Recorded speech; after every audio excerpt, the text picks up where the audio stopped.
Olá, meus amigos, minhas amigas, sejam todos muito bem-vindos nessa reta final para a segunda fase do exame de ordem, nesses momentos finais, né? Um grande prazer, uma grande alegria poder conversar com vocês. E eu separei para que a gente estude na aula de hoje ou revise, né?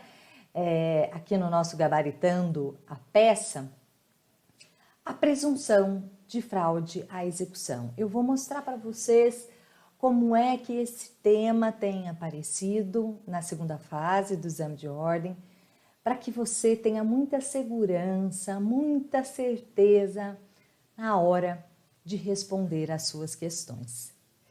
Vamos juntos estudar mais um pouquinho? Revisar um pouquinho? Então vamos lá, meus amigos. Olha, eu vou projetar então para vocês a linha do tempo do direito tributário. Eu venho nas minhas aulas, né, chamando bastante a atenção de vocês para a circunstância, venham comigo, de que o direito tributário ele é lógico, né?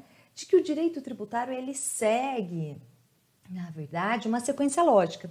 E que a partir do momento que você entende essa sequência, como as coisas acontecem no âmbito do direito tributário, tudo, mas tudo fica mais fácil, fica tranquilo para nós. Por quê? Porque daí a gente tem a visão sistemática da matéria e fica até mais fácil para que a gente encontre o assunto no nosso Código Tributário Nacional, na nossa Constituição. Então vamos à linha do tempo? Olha só, para a gente falar de presunção de fraude à execução, é importante que vocês vejam este momento aí na nossa linha do tempo.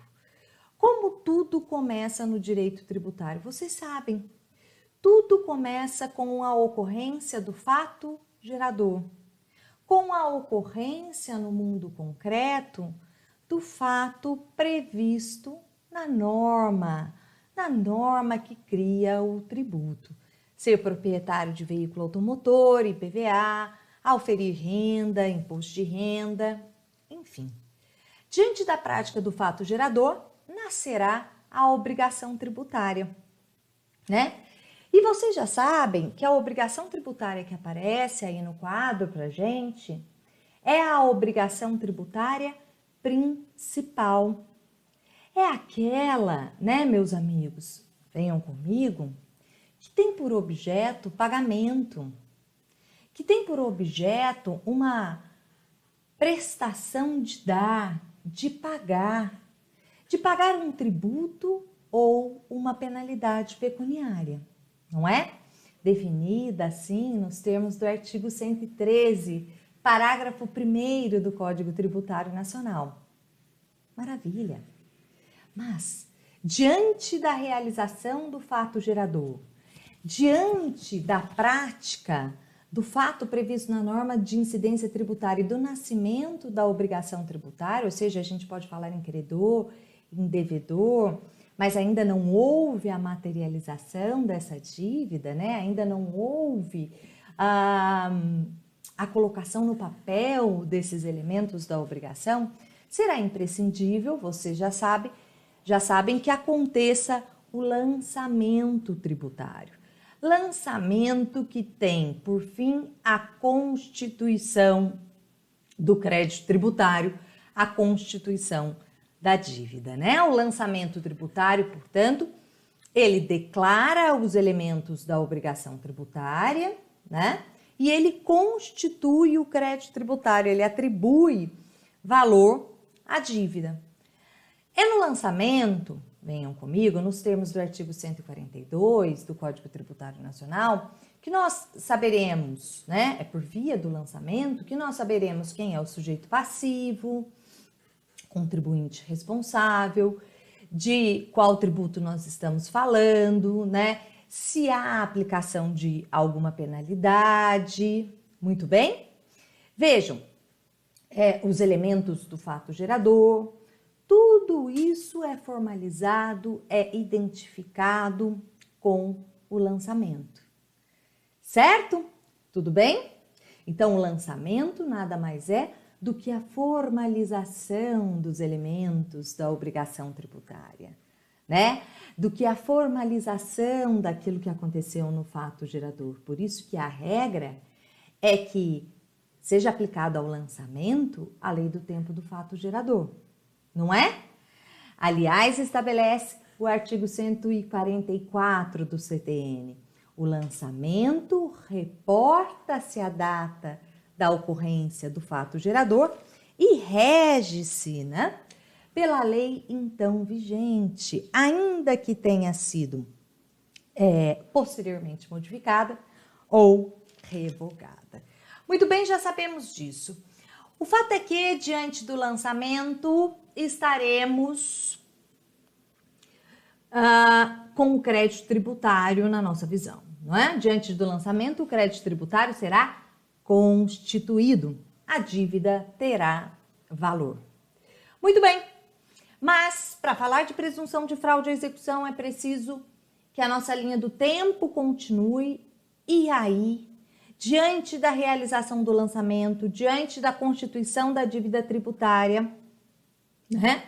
Diante do crédito tributário, será preciso que o contribuinte seja notificado para pagamento. Então, acontecerá a notificação para pagamento. E aí, meus amigos, para que a nossa linha do tempo continue caminhando, né?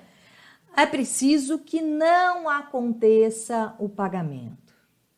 Diante da notificação do contribuinte para pagar, e a gente sabe que ele tem, em regra, 30 dias para efetuar o pagamento, para que seja possível a inscrição de um débito em dívida ativa, é preciso que não aconteça o pagamento. É claro, porque se acontecer o pagamento, meus amigos, estaremos diante da extinção do crédito tributário.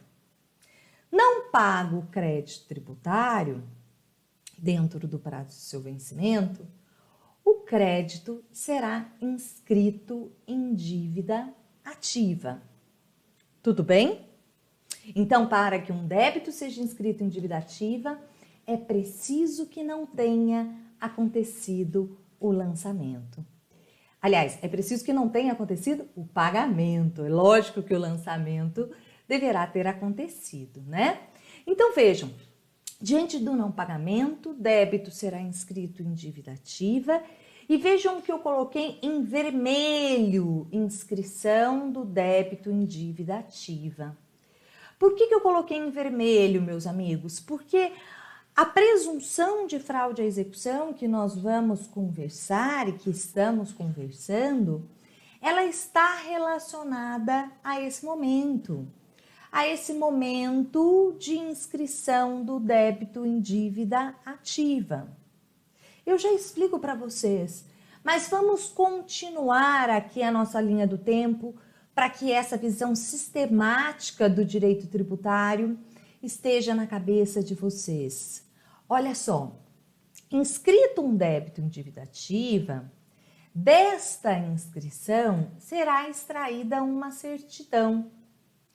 Uma certidão que é um título executivo extrajudicial que tem, por fim, instruir o processo de execução fiscal, que é regulado, vocês sabem, por uma lei especial, qual seja a Lei 6.830/80, né?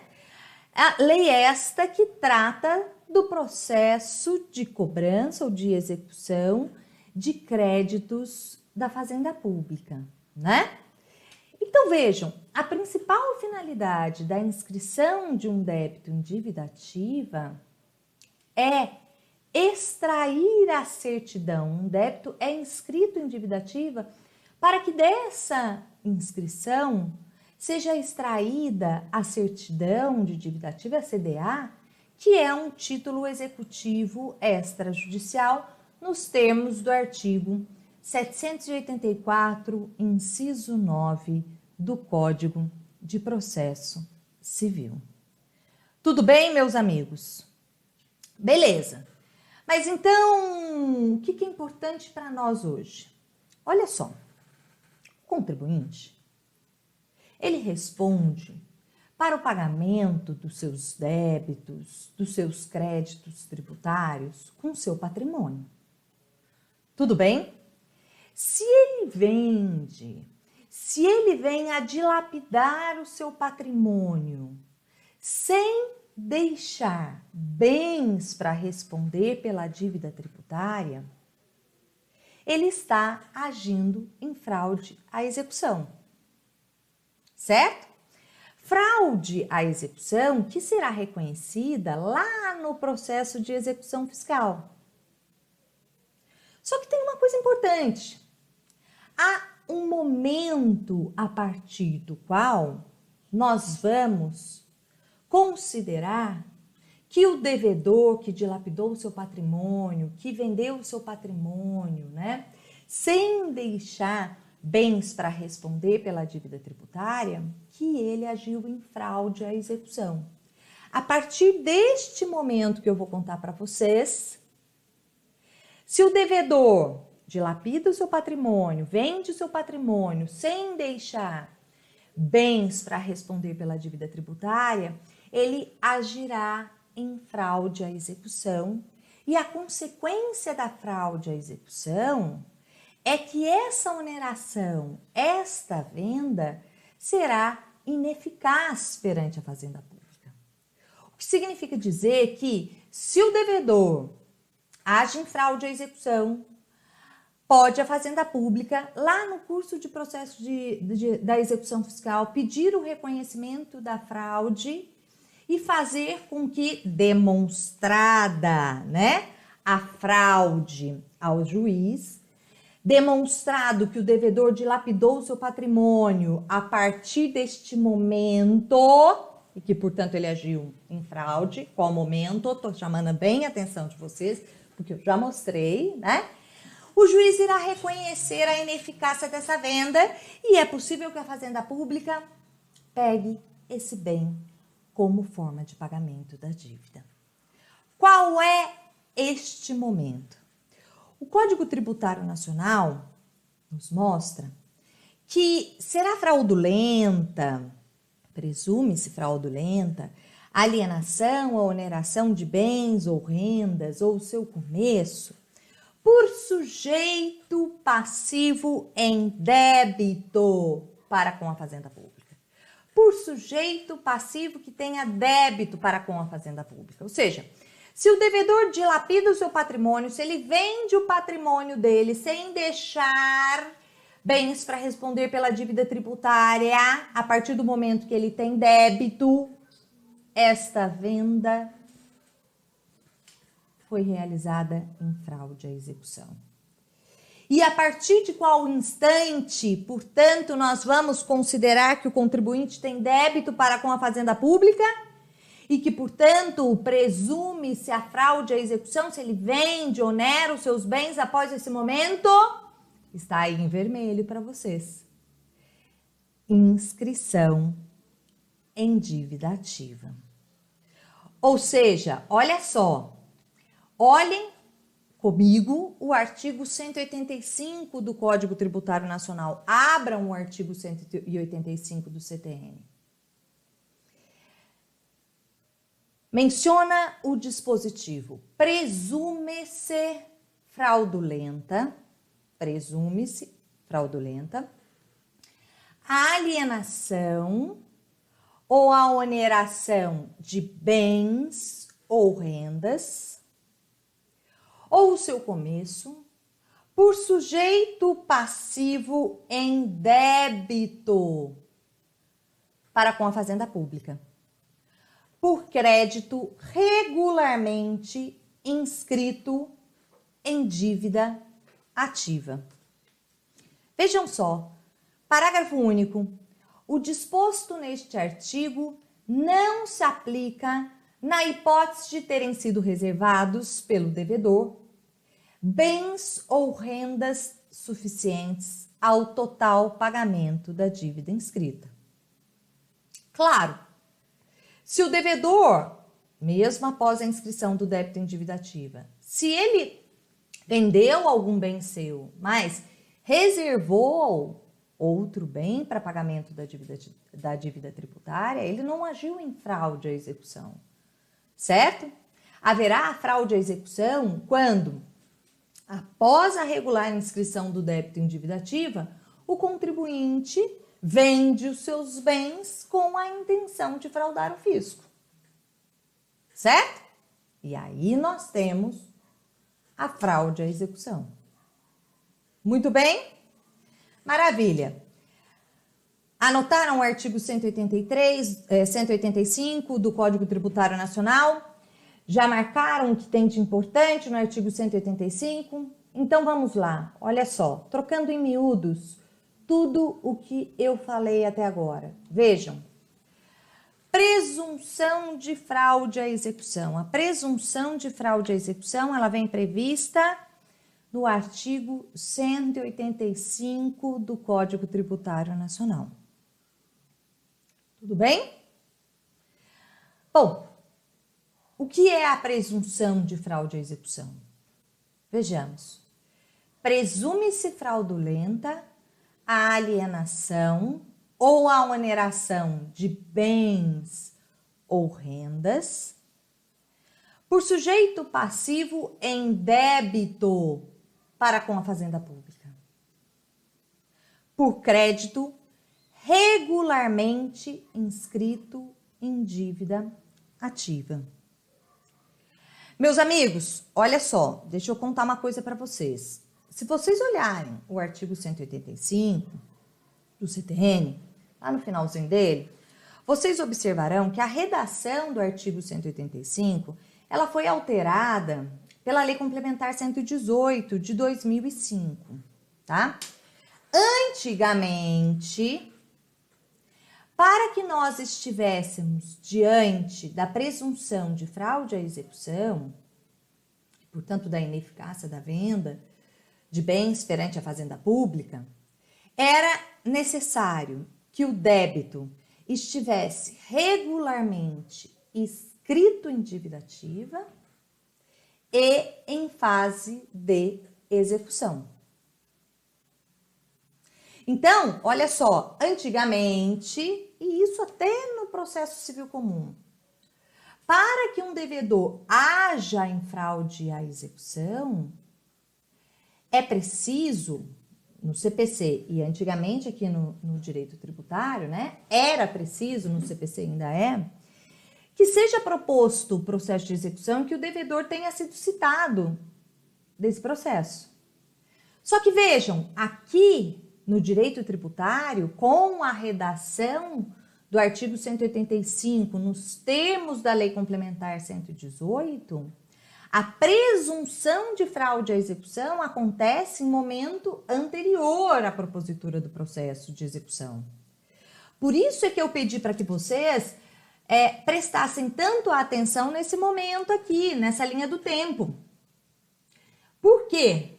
Vejam, a fraude à execução, ela acontecerá a partir do momento que o contribuinte tem débito para com a Fazenda Pública, débito regularmente inscrito em dívida ativa. Vejam, a execução fiscal está lá na frente. Então, se uma vez inscrito o débito em dívida ativa, ele dilapida, ele vende os seus bens sem deixar bens para responder pela dívida tributária, ele agiu em fraude à execução. E essa venda é ineficaz, mesmo que a execução ainda não tenha sido proposta. Mas a gente tem que saber que a fraude vai ser reconhecida dentro da execução, né? Mas o momento da ocorrência da fraude acontecerá a partir da inscrição do débito em dívida ativa. Difícil? Não, né, meus amigos? Muito fácil. Basta que a gente pegue o artigo 185, olhe a redação do artigo 185, se isso aparecer na nossa prova, e venhamos a responder a questão com muita segurança, com muita objetividade. Olha só, vamos lá. Mas a regra não se aplica na hipótese de terem sido reservados pelo devedor bens ou rendas suficientes ao total pagamento da dívida. Tudo bem? Venho falando isso desde o início aqui da nossa revisão. E o que está disposto aí no quadro encontra-se previsto no artigo, já mostrei também, 185, parágrafo único. Parágrafo único do artigo 185. Maravilha? Vamos em frente? Sem medo de ser feliz?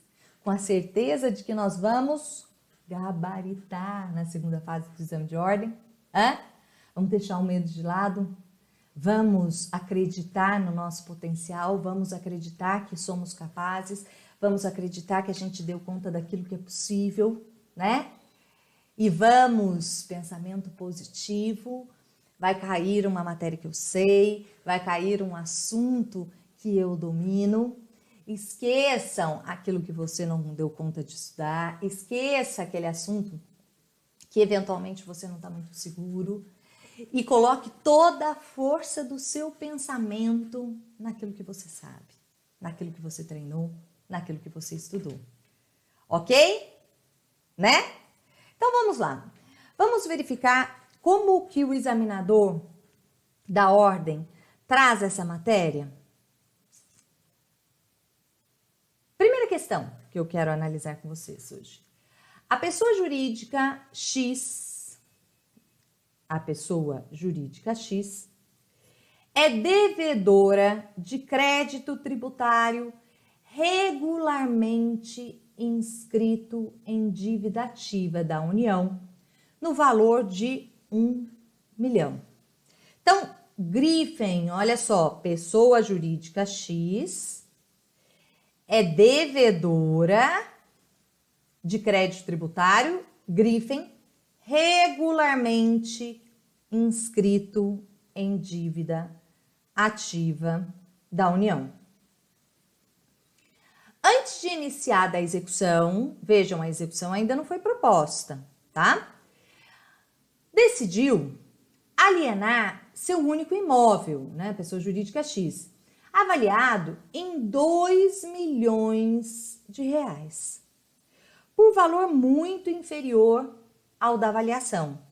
Olhem que o problema traz para vocês, que a pessoa jurídica decidiu vender o seu único imóvel.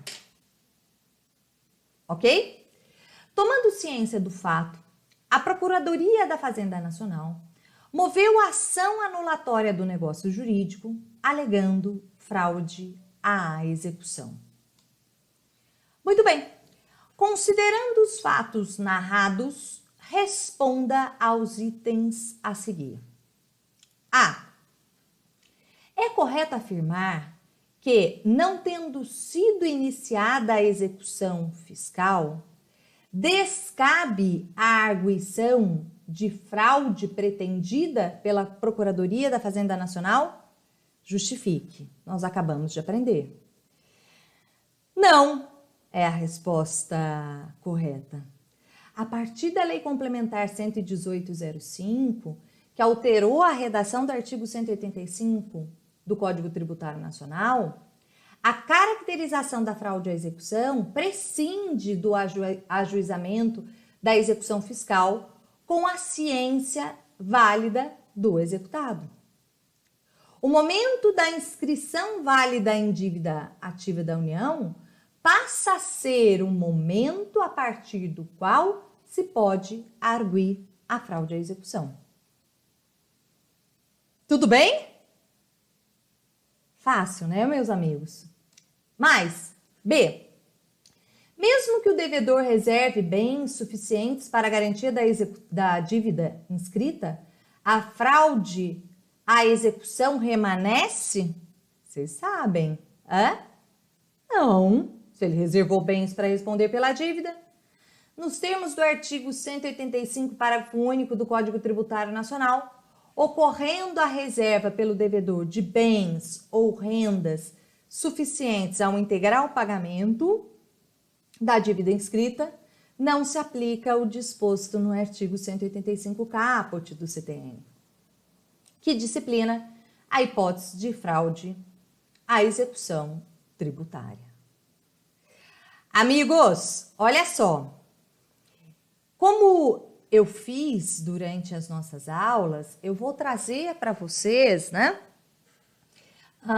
aquilo que a OAB exigiu de resposta. Eu trouxe a resposta preliminar, mas agora eu quero mostrar o padrão de resposta, fazendo a observação para vocês que não procurem pelo em ovo, sejam objetivos, né, nas respostas de vocês, confiem naquilo que vocês sabem. Vamos lá. Padrão de resposta. Então, a primeira pergunta foi, olha só voltar aqui para mostrar para vocês. É correto afirmar que, não tendo sido iniciada a execução fiscal, descabe a arguição de fraude pretendida pela Procuradoria da Fazenda Nacional? Vamos olhar. Não. A fraude à execução pode ser caracterizada desde a inscrição em dívida ativa ou antes do início da execução fiscal, conforme o artigo 185 do Código Tributário Nacional. Vejam, 0,55 para explicação daquilo que menciona o artigo 185 e 0,10 apenas pela menção do dispositivo. Ok? Segunda parte da pergunta, vou voltar lá para que nós olhemos juntos. Mesmo que o devedor reserve bens suficientes para a garantia da dívida inscrita, a fraude à execução remanesce? Não.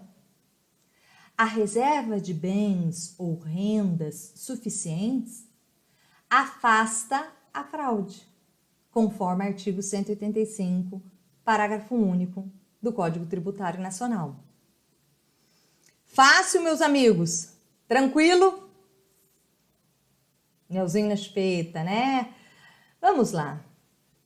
Mas, agora eu quero conversar a respeito da responsabilidade patrimonial, né? Quero acrescentar ao que nós acabamos de estudar, a presunção de fraude à execução, o assunto responsabilidade patrimonial. A gente sabe que o devedor responde para o cumprimento das suas obrigações, né, com seu patrimônio.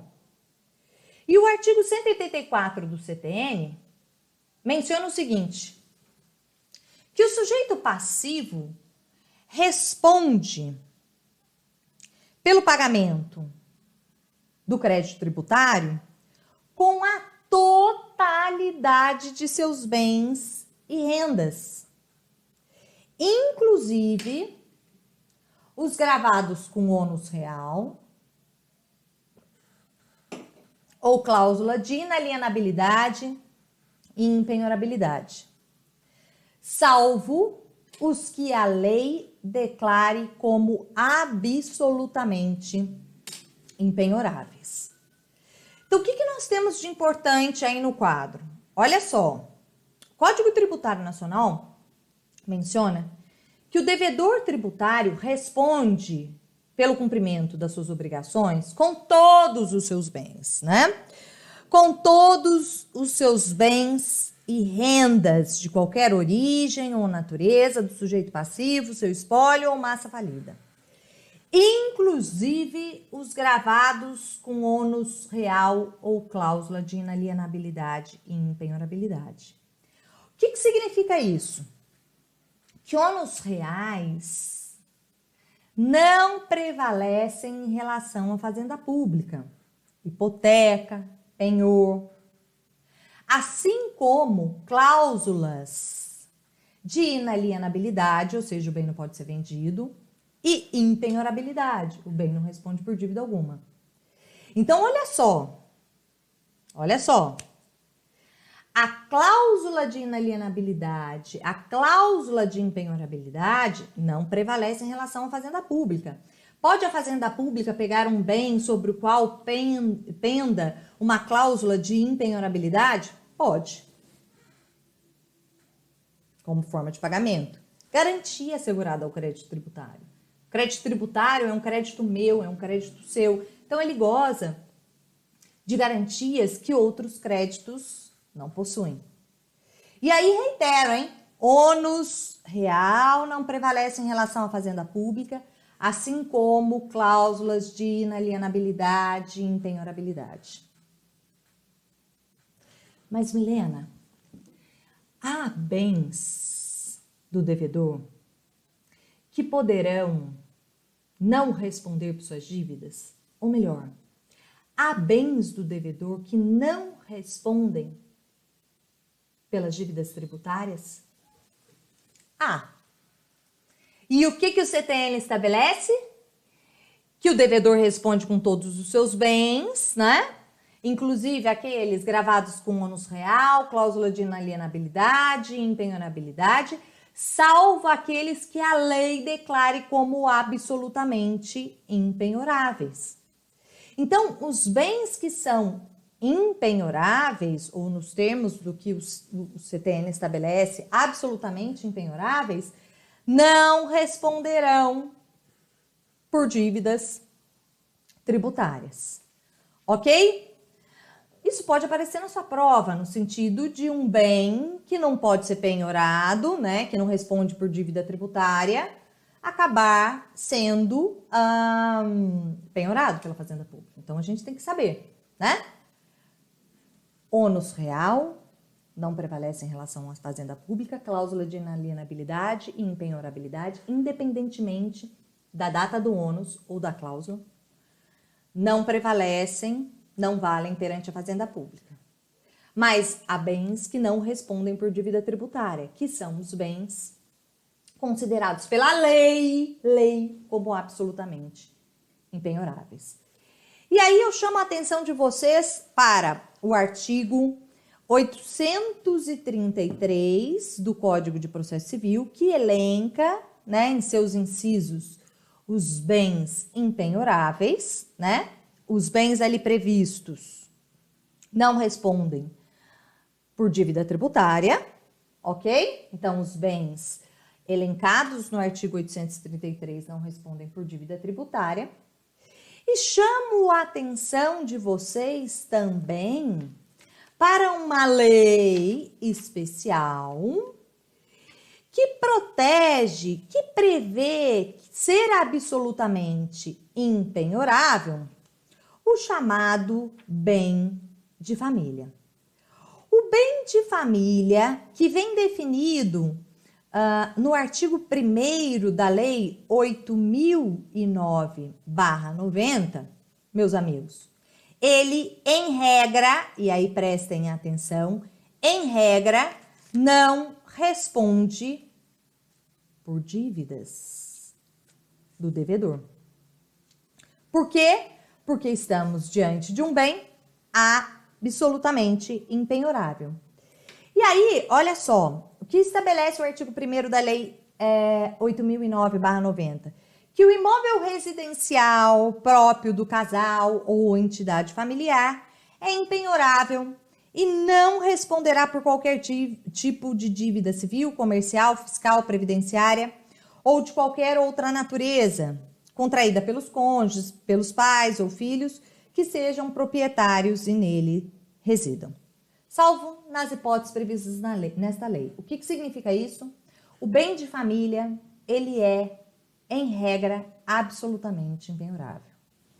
O bem que serve para a morada da entidade familiar, da pessoa solteira, do viúvo, não responde por suas dívidas, né? Vamos garantir o direito de morada em detrimento ao direito de crédito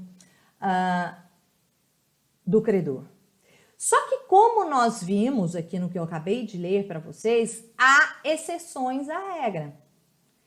Há casos em que o bem de família pode vir a responder por dívida. E aqui a gente tem uma questão tributária. E aqui eu peço a máxima atenção de vocês. O bem de família pode responder por dívidas tributárias do próprio imóvel. Vamos lá, vou mostrar. Onde está essa questão? Artigo 3º da Lei 8.009, inciso 4. O artigo 3º da Lei 8.009, estabelece que a impenhorabilidade é oponível em qualquer processo de execução civil, fiscal, previdenciária, trabalhista ou de outra natureza, salvo se movido, inciso 4, para a cobrança de impostos predial ou territorial, então IPTU ou ITR, taxas e contribuições devidas em função do imóvel familiar. Cortei o R aí na hora de copiar o artigo, tá? Então, olha só, o bem de família, ele responde por dívida tributária do próprio imóvel, para cobrança de impostos, taxas e contribuições devidas pelo próprio imóvel familiar. Então, o que você tem que pensar? Olha só, imaginem que a Milena seja proprietária de um imóvel, logicamente localizado em um dado município. Se a Milena vem a contrair dívida de imposto sobre a renda, o imóvel que ela reside, o bem de família, responderá por essa dívida tributária? A resposta é que não. Bem absolutamente impenhorável, o bem de família é impenhorável. Não é? Essa é a regra. Qual é a exceção? Dívidas tributárias do próprio imóvel. Vejam, se a Milena deixa de pagar o IPTU desse imóvel que ela reside, ela pode vir a perder o imóvel que ela mora para fins de pagamento desse IPTU devido? Pode, nos termos do artigo 3º, inciso 4 da Lei 8.009/90. Tudo bem? A regra é que o bem de família não responda por dívidas, nem dívida tributária, salvo se tratar de dívida tributária do próprio imóvel. Tudo bem? Vamos analisar uma questão? Bom, vejam só, trouxe uma questão aí do exame 31, né? Marcos dos Santos, em grave dificuldade financeira, embora tenha entregado a declaração de ajuste anual do Imposto sobre a Renda de Pessoa Física, no último dia de abril de 2018, não pagou o Imposto sobre a Renda devido, cujo valor era de R$ 22.000. Em agosto de 2018, o débito foi inscrito em dívida ativa. E em dezembro do mesmo ano, ou seja, de 2018, foi proposta a execução fiscal contra ele. Marcos é proprietário apenas do imóvel em que reside, não tendo outros bens ou rendas suficientes para o total pagamento da dívida inscrita. Diante desse cenário, responda aos itens a seguir. Vejam, meus amigos, que a dívida é uma dívida, vou voltar aqui, ó, é uma dívida relativa a imposto sobre a renda, não é? E o Marcos tem um imóvel apenas, não tem outros bens, imóvel este que serve para sua morada. E aí vem a primeira questão, né? O referido imóvel responde pelo pagamento desse crédito tributário? Olhem a resposta, não. Os bens absolutamente impenhoráveis, como o bem de família, o único imóvel residencial do contribuinte, artigo 1º ou 3º da Lei 8.009/90, não respondem por dívidas tributárias, nos termos do artigo 184 do CTN ou 10 ou 30, ambos da Lei 6.830/80. De forma a garantir ao devedor tributário o mínimo para sua subsistência. Vejam que a questão trata exatamente daquilo que a gente acabou de conversar. Tudo bem? B. Se Marcos tivesse um imóvel e um automóvel para lazer, e efetuasse a doação do automóvel antes da inscrição em dívida ativa, mas após o vencimento do tributo. Então, venceu o tributo, mas antes da inscrição, ele doou um bem seu. Poderia ser presumida fraudulenta a doação? Também não. Não poderia ser presumida fraudulenta.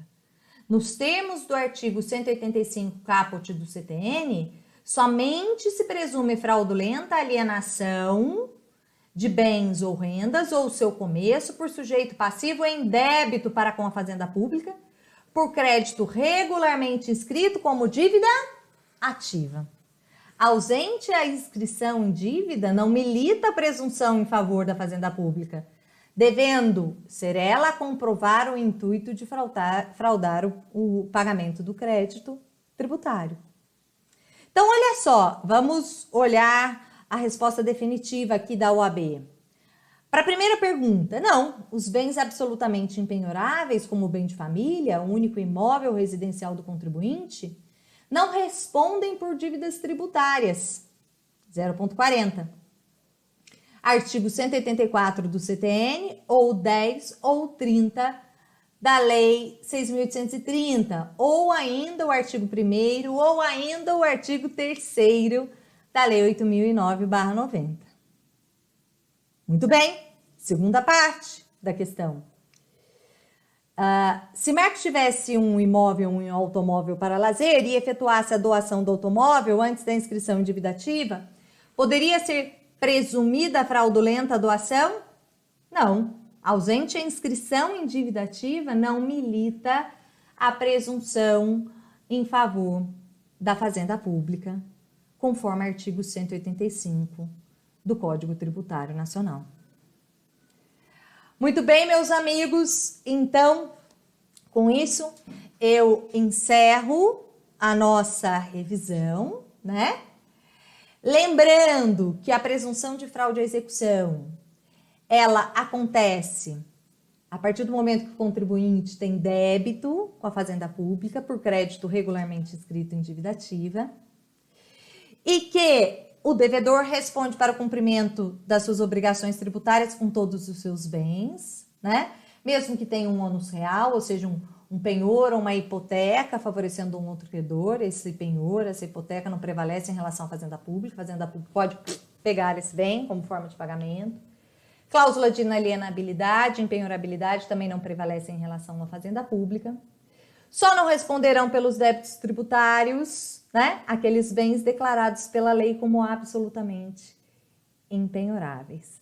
Aí, lembro do artigo 800, lembrei, né, do artigo 833 do Código de Processo Civil e do bem de família, que pode vir a responder por dívida tributária do próprio imóvel. Meus amigos, muita paz no coração, muita tranquilidade. Vão com Deus, que vocês fiquem em paz no momento da prova. É o que eu farei de oração, estarei com vocês no momento da prova, mas não deixem que o medo do fracasso, que o medo de errar venha a dominá-los.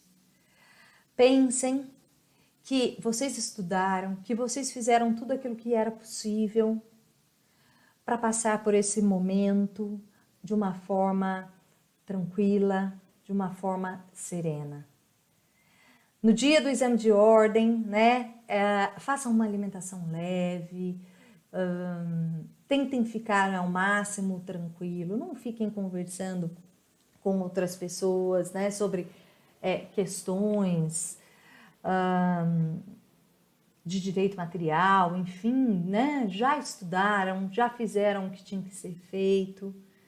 Agora é a hora de acreditar, é a hora de acreditar que tudo vai dar certo, que vocês são capazes e que vocês ficarão tranquilos no momento da prova, tá bom? Pensamento positivo, vai cair aquilo que você sabe, vai cair aquilo que você estudou. Ninguém dá conta de todo o conteúdo, ninguém sabe tudo. A Acreditem nisso, tá bom? Estamos juntos, vai dar tudo certo. E que vocês caminhem aí nessa reta final com o coração muito leve. Um forte abraço, um beijo grande e até mais.